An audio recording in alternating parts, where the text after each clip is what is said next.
दोस्तों, हम अपनी पूरी ज़िंदगी उन चीज़ों के पीछे भागते रहते हैं जो हमारे पास नहीं हैं। हम पड़ोसी की गाड़ी, दोस्त का प्रमोशन और सोशल मीडिया पर दूसरों की चमक धमक देखकर अपनी रातों की नींद खराब कर लेते हैं। हम भविष्य की चिंता में इतने अंधे हो जाते हैं कि हम उस आज को देख ही नहीं पाते जो ईश्वर ने हमें तोहफे में दिया है। आज की यह छोटी सी कहानी आपके सोचने का नज़रिया बदल देगी और आपको सिखाएगी कि असली अमीरी बैंक बैलेंस में नहीं बल्कि शुक्रगुजार होने में है। समीर एक बड़े शहर में रहता था। उसके पास एक अच्छी नौकरी थी, एक छोटा सा प्यारा घर था और एक स्वस्थ परिवार था। लेकिन समीर कभी खुश नहीं रहता था। वह रोज़ सुबह उठते ही भगवान से शिकायत करता कि हे प्रभु, मेरा घर इतना छोटा क्यों है, मेरे पास बड़ी कार क्यों नहीं है, मेरी ज़िंदगी इतनी साधारण क्यों है, आपने मुझे दूसरों जैसा रईस क्यों नहीं बनाया।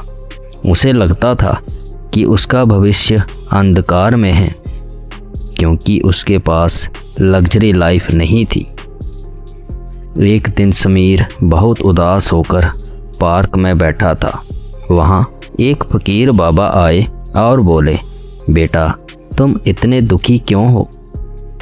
समीर ने अपनी शिकायतों का पिटारा उनके सामने खोल दिया। बाबा, मेरे पास कुछ भी तो नहीं है, मैं एक गरीब और बदकिस्मत इंसान हूँ। बाबा मुस्कुराए और बोले, अच्छा, अगर तुम इतने ही गरीब हो तो क्या तुम मुझे अपनी आंखें दे सकते हो? बदले में मैं तुम्हें 10 लाख रुपए दूंगा। समीर चौंक गया और बोला, नहीं बाबा, मैं अंधा नहीं होना चाहता। बाबा ने फिर कहा, ठीक है, अपनी दोनों टांगे ही दे दो, मैं तुम्हें 50 लाख रुपए दूंगा। समीर चिल्लाया, बाबा, आप पागल हो गए हो क्या? मैं अपाहिज नहीं होना चाहता, चाहे कितने भी पैसे मिले।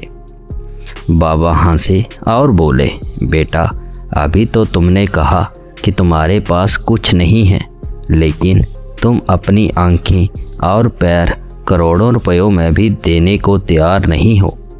इसका मतलब कि ईश्वर ने तुम्हें करोड़ों की दौलत पहले ही दे रखी है।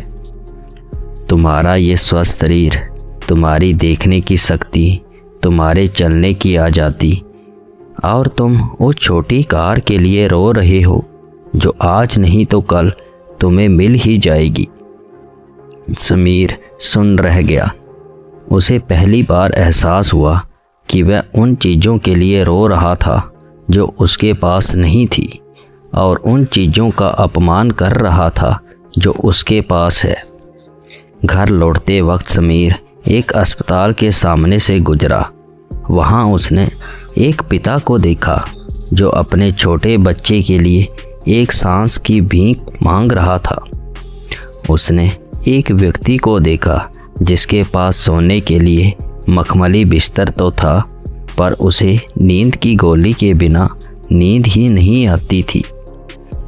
समीर ने आसमान की तरफ देखा और उसकी आंखों में आंसू आ गए। उसने पहली बार हाथ जोड़कर कहा कि हे ईश्वर, मुझे माफ़ कर देना। मुझे आज समझ आया कि मैं कितना अमीर हूँ। मेरे पास छत है, मेरे पास भोजन है, मेरा परिवार सुरक्षित है और मैं खुद भी स्वस्थ हूँ। इस सब के लिए आपका कोटि कोटि धन्यवाद। उस दिन के बाद समीर की ज़िंदगी बदल गई।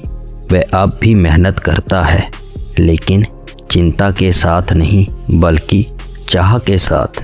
वह हर सुबह उठकर सबसे पहले 5 ऐसी चीज़ों के लिए ईश्वर को धन्यवाद कहता है जो उसके पास है। आश्चर्य की बात यह है कि जैसे ही उसने शिकायत करना छोड़ा और शुक्र करना शुरू किया, उसके जीवन में खुशियाँ और तरक्की अपने आप आने लगी। दोस्तों, याद रखिए, अगर आपके पास आज खाने के लिए रोटी है, तन पर कपड़े हैं और सिर पर छत है तो आप दुनिया के उन 70% लोगों से ज़्यादा अमीर हैं जिनके पास ये बुनियादी चीज़ें भी नहीं हैं। जो ईश्वर ने दिया है उसका सम्मान करें। जब आप धन्यवाद कहना शुरू करते हैं तो ईश्वर आपकी झोली में वो भी डाल देता है जो आपने मांगा भी नहीं। कल की फिक्र छोड़िए, आज के लिए शुक्र कीजिए।